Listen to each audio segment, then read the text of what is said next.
Pessoal, tudo bem? Voltamos agora. Sociedade fechada e inexperiência democrática. Então, o que é inexperiência democrática? Nesse capítulo, Paulo Freire vai falar sobre a história da formação aí do Brasil enquanto país, enquanto nação, né?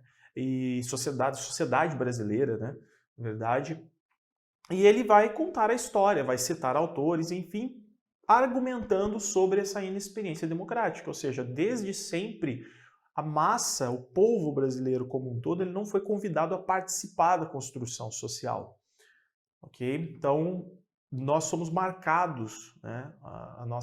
O nosso país é marcado por um histórico de inexperiência democrática. Vamos falar mais sobre isso, ou seja, falta de participação popular, né, nos processos decisórios, na construção da sociedade.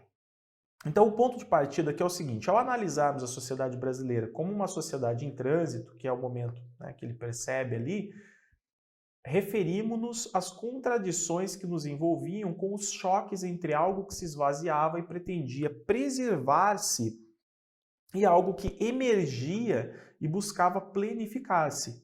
Situamos a sociedade fechada brasileira colonial, escravocrata, sem povo, reflexa e não reflexiva, antidemocrática, como ponto de partida de nossa fase de transição. Salientamos que esta, como um tempo anunciador, era o palco em que a nova época se engendrava na anterior.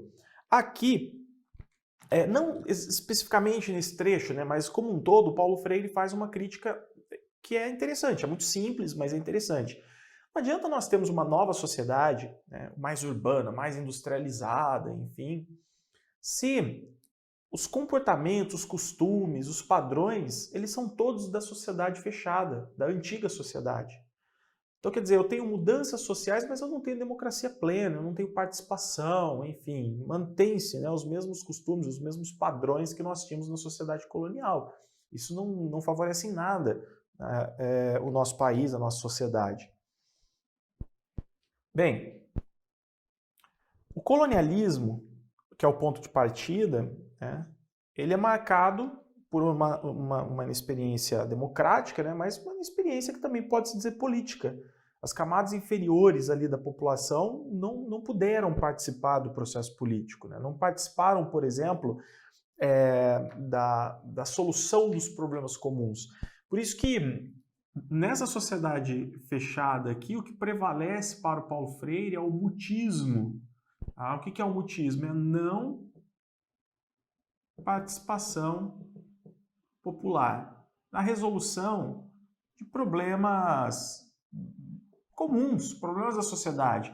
Enquanto em outros países a gente percebe, né, a população participando, as assembleias, etc., ou seja, o povo mesmo, as pessoas mais simples, o comerciante, enfim, todos podendo participar, opinar e tendo consciência da sociedade que eles querem transformar. No Brasil, não. No Brasil, nós tivemos sempre quem manda e quem obedece, né? Quem cria as leis, quem dá as ordens e quem executa de forma passiva. Então, ele chama isso de mutismo. O mutismo é uma não participação política também, uma inexperiência política, né, das camadas mais inferiores. Então aqui, inexperiência democrática, o Brasil nasceu e cresceu dentro de condições negativas às experiências democráticas. E aí vem aquelas análises históricas que são bem conhecidas, né? Por exemplo, a população não entendia o processo da república, o que é república, afinal. Então, o povo brasileiro não participou dessa virada, né, de página do Brasil Império para o Brasil República. As pessoas da massa nem entendiam o que significava república. Por quê? Porque eles estavam totalmente longe desse processo, né? Não participaram em nada desse processo. O processo histórico, em todo o nosso background cultural, inexistiam condições de experiência, de vivência, de participação popular na coisa pública. Não havia povo. Caracterização de nossa formação. O que caracteriza a nossa formação? Um poder exacerbado a que foi se associando sempre submissão. E esse poder exacerbado aqui, ele é de alguns, né, dos chamados senhores. Dos senhores. É como se fosse uma estrutura feudal mesmo. algumas famílias detentoras de poder em algumas regiões sociais, detentoras do poder econômico, opressoras, detentoras do poder político.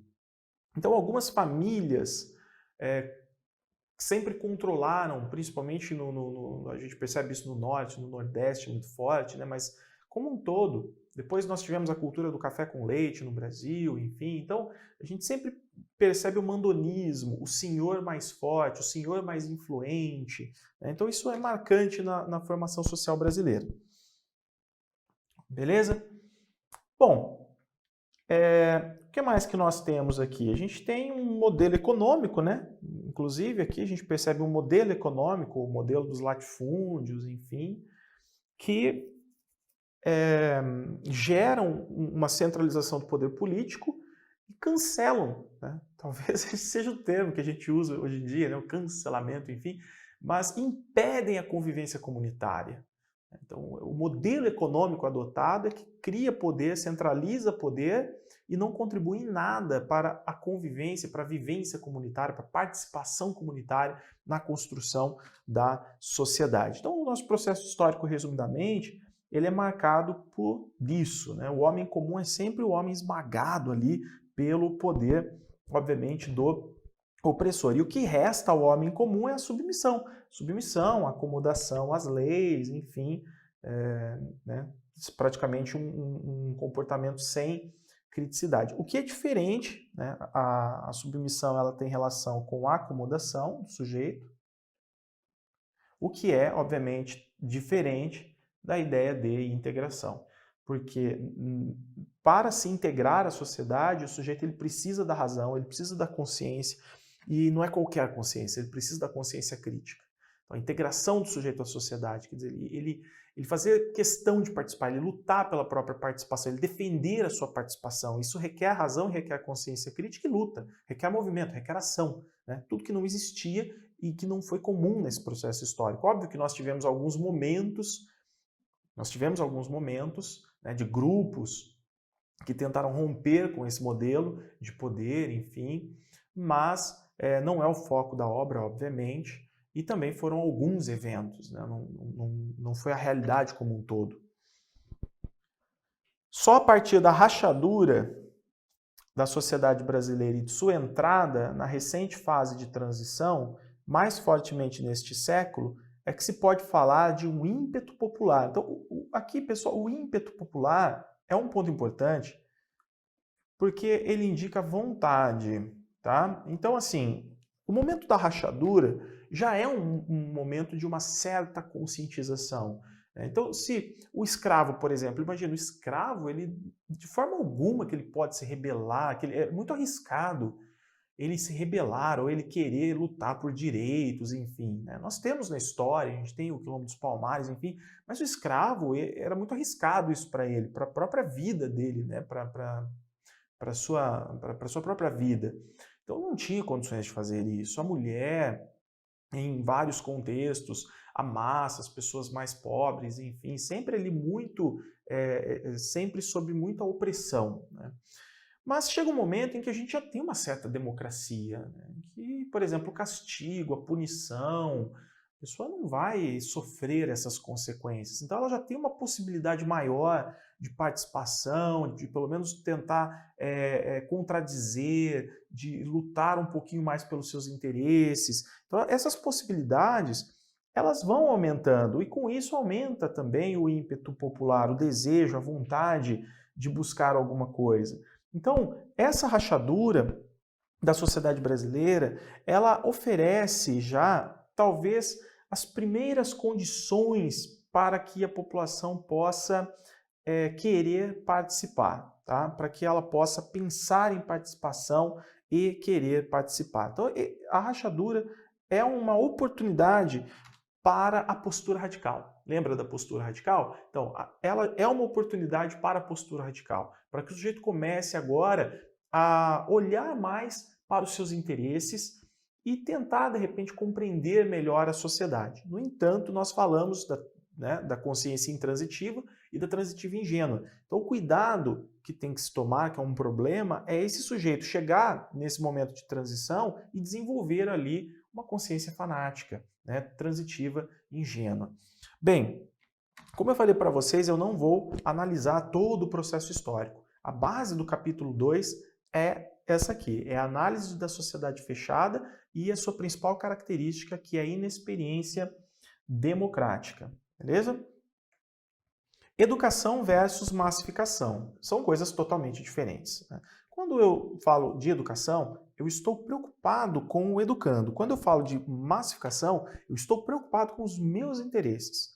Então, a classe opressora, ela tende a educar massificando, impondo os seus valores, os seus interesses de forma absoluta, como sendo o caminho a ser seguido. Já a educação, ela tem uma outra característica, que é o diálogo. Então, eu construo com o sujeito uma relação dialógica pensando no sujeito e não nos meus interesses. São coisas bem diferentes, não é? Então, vejam aqui, ó. O primeiro ponto, necessidade de educação crítica e criticizadora. Criticizadora, gente, também tem relação com a ideia de problematizadora, que quer dizer fazer o sujeito pensar, né? Então, ajudar o sujeito a aprender a pensar dentro de um contexto. De uma educação que tentasse a passagem da transitividade ingênua à transitividade crítica. Então, a educação, o grande papel da educação é esse, é ajudar o sujeito a passar da transitividade ingênua para a transitividade crítica. Uma vez que da intransitividade para a transitividade ingênua, isso acontece automaticamente. Não há necessidade de educação, de processo educacional. A própria mudança social já provoca essa mudança da consciência intransitiva para a transitiva ingênua. Agora, da transitiva ingênua para a transitiva crítica, aí há a necessidade de uma educação que seja crítica e criticizadora. Somente como poderíamos, ampliando e alargando a capacidade de captar os desafios do tempo, colocar o homem brasileiro em condições de resistir aos poderes da emocionalidade da própria transição. Tá? Da própria transição. Tranquilo? Reacionismo. O que é o reacionismo? Como nós vimos, as classes populares num processo de mudança, com a rachadura, elas tendem a começar a ter consciência do processo, né? Trata-se de uma visão ainda ingênua, mas elas já têm uma certa consciência, já desenvolvem uma certa criticidade. E é provável que já comece a existir um movimento da classe popular para uma futura mudança. E o que faz a elite? O que faz o burguês desde o momento em que se consolida no poder dentro do sistema capitalista? Ele reage a qualquer possibilidade de mudança. Então, na medida, porém, que as classes populares emergem, descobrem e sentem essa visualização que delas fazem as elites, eles começam a se perceber, né, como que a elite me vê, inclinam-se sempre que podem a respostas autenticamente agressivas. Estas elites, assustadas, na proporção em que se encontram na vigência do seu poder, tendem a fazer silenciar as massas populares, domesticando-as com a força ou soluções paternalistas. Com a força, a gente percebe, por exemplo, né, a forma como os... É óbvio, gente, que aqui nós estamos defendendo um ponto de vista, né? Estou falando do Paulo Freire, defendendo uma visão que é uma visão marxista, que é uma visão de esquerda, e de repente você vai falar, não, eu discordo, tudo bem, não estou aqui fazendo apologias, tudo bem? Eu estou simplesmente falando de uma obra para você poder fazer uma prova. Então, se nós seguirmos essa obra, você pega, por exemplo, o movimento camponês, o que a partir de 1984 pode ser, por exemplo, o movimento Sem Terra, né? E a consequência de uma ação do movimento Sem Terra é a reação do latifundiário, com armas, de repente com apoio da polícia, de forma bruta, etc. Então, esse seria um exemplo prático para nós analisarmos aqui esse reacionismo a partir da força. Sendo que o burguês ele tem, como Marx já dizia, né, lá no século XIX, ele tem um Estado ainda como defensor também de seus interesses, ou seja, o Estado ele vai auxiliar o burguês nessa luta. Então o sujeito, por exemplo, ele tenta ali ter acesso a um pedaço de terra que é improdutiva e ele é vamos dizer assim, a resposta é oferecida não apenas pelo latifundiário, mas também pela polícia, que é, né, do poder do Estado. Então esse é um exemplo, tudo bem? E soluções paternalistas, assistencialismo, ok? Assistencialismo. Aqui eu acredito que está bem tranquilo, né? Uma coisa que o Paulo Freire, né, quando ele fala desse reacionismo, enfim, ele vem para a necessidade de mudança. Então, necessidade para o que é necessário, não apenas de mudança, mas para a mudança, né? O que é necessário para que exista mudança? De uma educação para a decisão, para a responsabilidade social e política.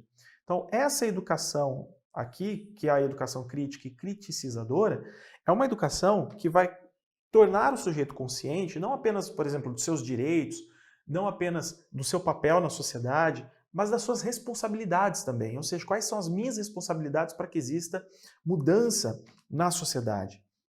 Educação necessária, a que oferecesse ao educando instrumentos com que resistisse aos poderes do desenraizamento. Então, toda vez que ele perceber que existe uma força sobre ele buscando o seu desenraizamento, ele vai lutar pelo seu enraizamento, como nós vimos lá na primeira parte.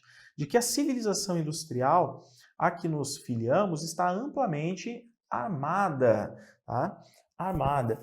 Bom, aqui, pessoal, existe um problema e um desafio, que é buscar, obviamente, o desenvolvimento econômico, mas fazendo esse desenvolvimento coincidir com um projeto autônomo de nação.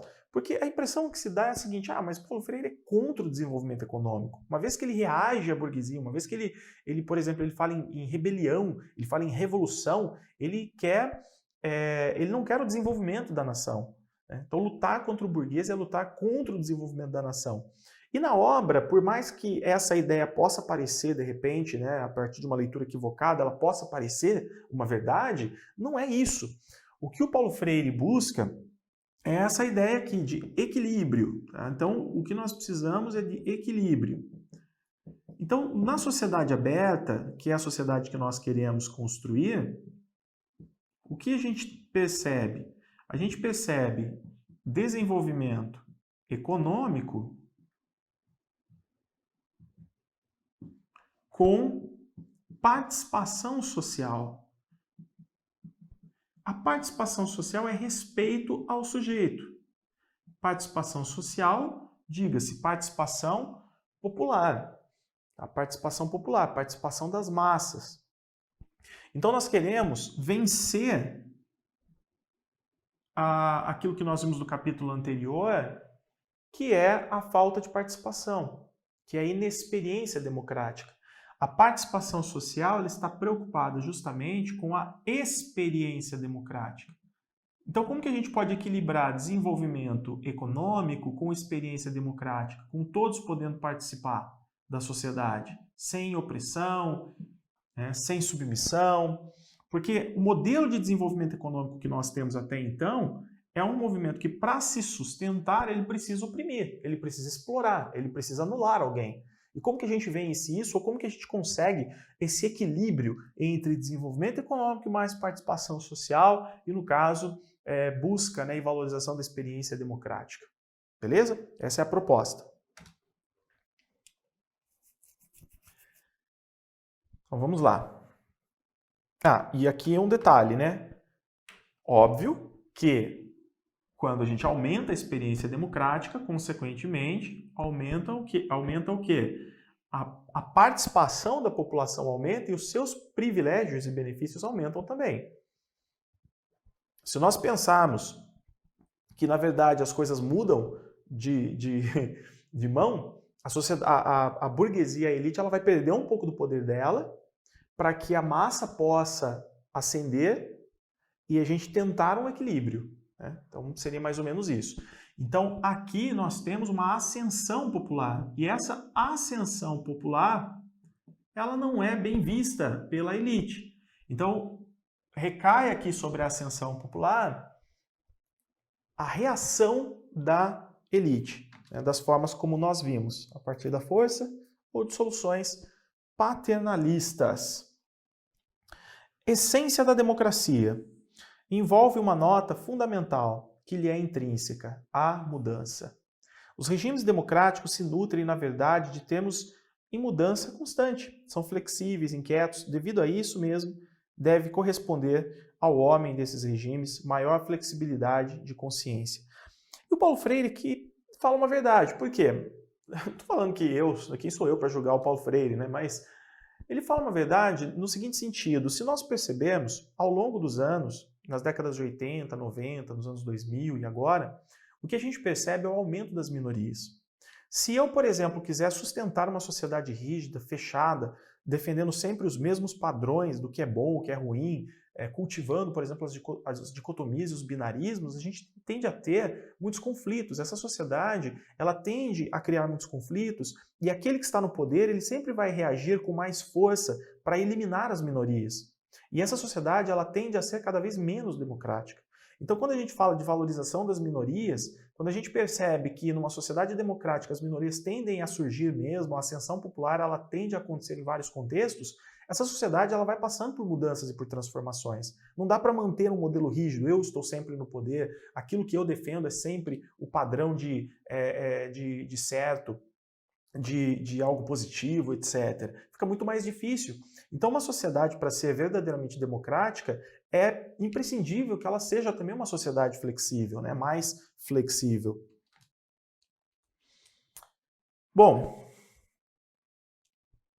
então aqui a gente tem essa ideia da necessidade para mudança, que nós vimos, né? O homem ele tem que ter capacidade para discutir ali o problema social, o contexto, ele tem que estar em diálogo com o outro, e falamos da essência da democracia, ou seja, o homem comum, né, ele não pode ser comandado, por exemplo, por meios de publicidade ou por ideias de grupos hegemônicos. Ele tem que ser um sujeito enraizado, defender o seu enraizamento, né, faz parte também dessa essência aqui da democracia. E a participação, ela acontece como? A partir de ingerência, tá? Eu já falei isso para vocês. Então, a participação social, ela ocorre a partir da ingerência.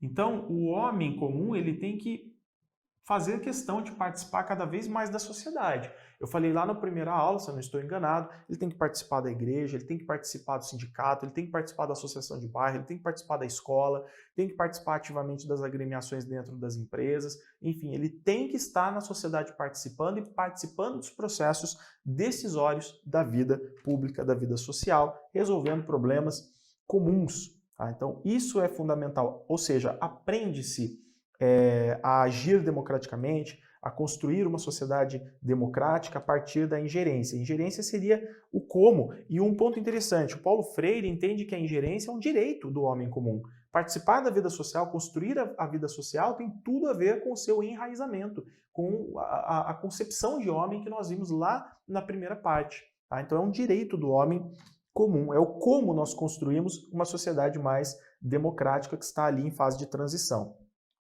Aqui, de qual teoria precisamos? Da teoria, na verdade, precisamos nós, de teoria que implica numa inserção na realidade, num contato analítico com o existente, para comprová-lo, para vivê-lo e vivê-lo plenamente, praticamente. Neste sentido, é que teorizar é contemplar. Não no sentido distorcido que lhe damos, de oposição à realidade, de abstração. Nossa educação não é teórica, porque lhe falta esse gosto de comprovação, da invenção, da pesquisa, ela é verbosa, ou seja, é mera falação, né? Palavresca, é sonora, ou seja, é abstrata, é assistencializadora.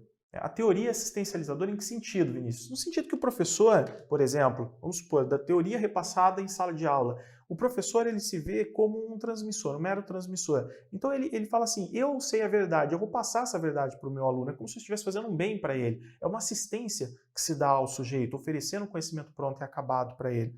Tá? Então, quando o Paulo Freire defende que a teoria é importante para a conscientização, para o desenvolvimento do sujeito, não é essa a teoria, não é simplesmente a teoria da abstração, não é simplesmente a teoria palavresca, meramente sonora. Ele está falando aqui da praxis, né? Então, naquele sentido marxista, o que é a praxis? A praxis é a relação entre teoria e prática, ou seja, a teoria nós construímos para resolver problemas práticos da vida social, para solucionar problemas práticos, ou seja, existe reflexão, nós refletimos para buscar o melhor caminho para resolver problemas. A prática alimenta a teoria e a teoria ajuda também no desenvolvimento da prática. Então, quando Paulo Freire fala de teoria, é no sentido da praxis, tá? No caso da teoria marxista.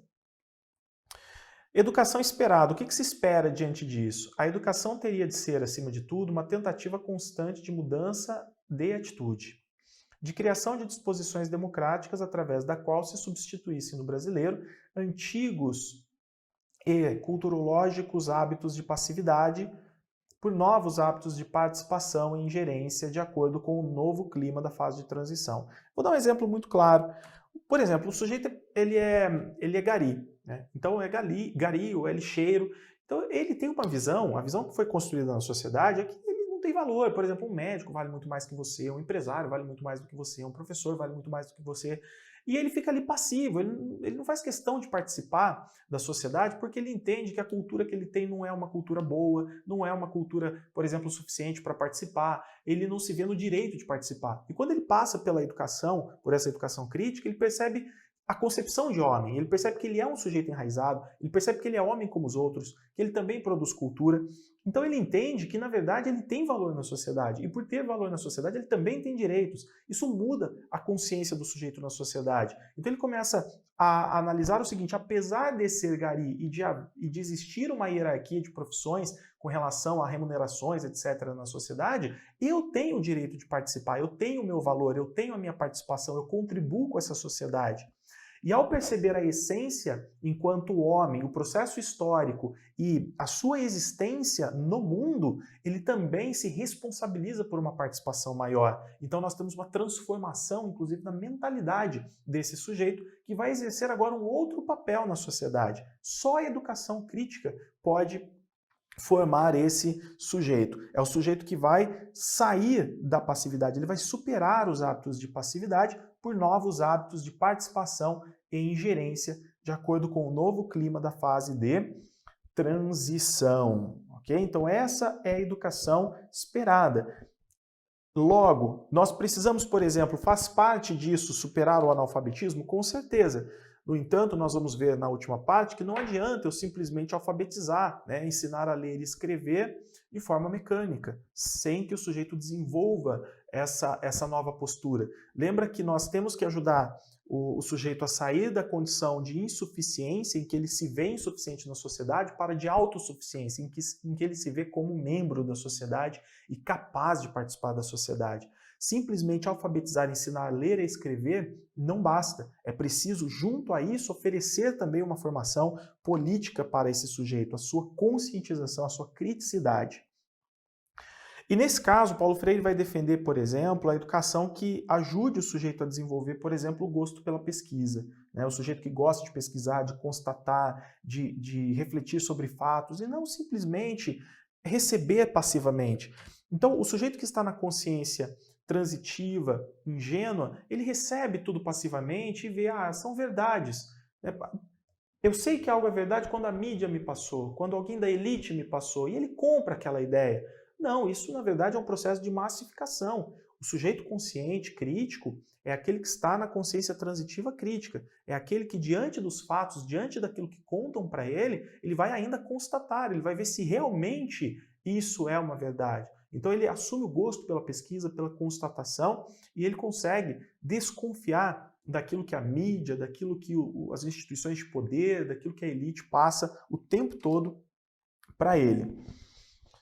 Não seria a exclusiva superação do analfabetismo, não basta superar o analfabetismo, que levaria à rebelião popular, à sua inserção. Então veja que o Paulo Freire ele fala de rebelião. O pessoal da direita, os conservadores, quando leem isso aqui, ele fala, meu, cara é um criminoso, fala de rebelião na sociedade, né, incitar a rebelião para a população. Mas aqui, a rebelião é uma palavra realmente forte, em que ele está dizendo, olha, ninguém vai te dar a participação, o direito de participar gratuitamente. Ninguém vai chegar e falar, olha, toma aqui o seu direito de participar. Você vai ter que lutar, e vai ter que lutar e resistir à força, às reações, e vai ter que resistir às opressões e romper, né, com esse poder que vem do outro lado. Então tem que ser realmente uma luta muito forte. Por isso a ideia de rebelião, a ideia de revolução. Não quer dizer né, que a gente esteja falando de atos violentos, mas de resistência. A alfabetização puramente mecânica, ela não basta. O problema para nós prosseguir e transcendir é a superação do analfabetismo e se situava na necessidade de superarmos também a nossa inexperiência democrática. Então, o Paulo Freire, gente, ele entende o momento de transição, aquele momento da rachadura, o momento da transição, é uma oportunidade. Fala, cara, até então nós vivemos numa sociedade fechada em que você não tinha um mínimo de consciência social e você não podia exercer o seu direito, você era muito oprimido, né? Então o cidadão comum, o homem comum, ele não tem chance nenhuma de participar da sociedade. Agora nós temos essa oportunidade. Então nós precisamos aproveitar essa oportunidade. O movimento aquele momento, né, de transição, de mudança, é uma oportunidade para nós vencermos a inexperiência democrática e construirmos uma vida diferente de ascensão popular, de experiência democrática, de participação social, de ingerência. A própria posição da nossa escola, de modo geral, acalentada ela mesma pela sonoridade da palavra, pela memorização dos trechos, pela desvinculação da realidade, pela tendência a reduzir os meios de aprendizagem às formas meramente nocionais, já é uma posição caracteristicamente ingênua. Tá? Então, isso é ingênuo, ou seja, simplesmente oferecer conteúdos, ensinar, fazer o aluno memorizar, já é uma posição ingênua. A educação é um ato de amor, por isso um ato de coragem. Não pode temer o debate. A análise da realidade não pode fugir à discussão criadora, sob pena de ser uma farsa. Então, a educação proposta pelo Paulo Freire é a da problematização e da discussão, né, do enfrentamento. É aquela que, com amor, forma o sujeito com coragem para lutar pelos seus interesses. Em outras palavras, quanto mais crítica à sociedade, no caso o grupo, né, o grupo principalmente da massa populacional, a massa popular, quanto mais criticidade ela desenvolver, quanto mais consciência crítica ela desenvolver, mais chances de nós termos uma sociedade democrática. Tá? Então, maiores são as chances de termos uma sociedade democrática. Essa educação, que é a educação opressora, a educação que a gente vai colocar aqui como uma educação mais conservadora, que é a educação muito valorizada na sociedade fechada, ela dita ideias. Né? Então, as ideias, ela dita no sentido de, ela impõe as ideias. Então, as aulas são discursos nas aulas, e os alunos precisam simplesmente memorizar aquilo que está no discurso do professor, na verbalização. Então, trabalha-se sobre o educando. Então, realiza-se um trabalho sobre o educando. E o Paulo Freire, ele vai sugerir como romper com isso, né? Então, por exemplo, em vez de ditar ideias, é preciso trocar ideias. Porque o aluno também é um sujeito do conhecimento. Trocar ideias, ele também tem a sua cultura, o seu conhecimento. Em vez de simplesmente oferecer discursos nas aulas, é preciso debater. Então, nós precisamos dar a palavra também para os alunos, oferecer debates. Em vez de simplesmente realizar um trabalho sobre o aluno, é preciso realizar um trabalho com o aluno e não sobre ele. Então, é dessa forma que a gente tende a superar a educação conservadora e oferecer uma educação crítica. Sendo que essa educação conservadora, ela é uma educação muito técnica, né? Ela está muito preocupada em formar principalmente a massa para atender ao mercado de trabalho. Ela prepara o técnico, né, para se desenvolver, para desenvolver uma profissão, mas ela não tem uma dimensão política que é muito importante para que a gente possa ter uma mudança no sentido da vida democrática, no sentido da construção de uma sociedade democrática. Então, essa educação conservadora, ela precisa ser reconstruída, né? É preciso que exista uma ruptura E esses 3 pontos aqui são fundamentais. Agora, a gente vai falar mais sobre isso na próxima aula. Eu vou fazer uma pausa e a gente vai falar sobre educação e conscientização.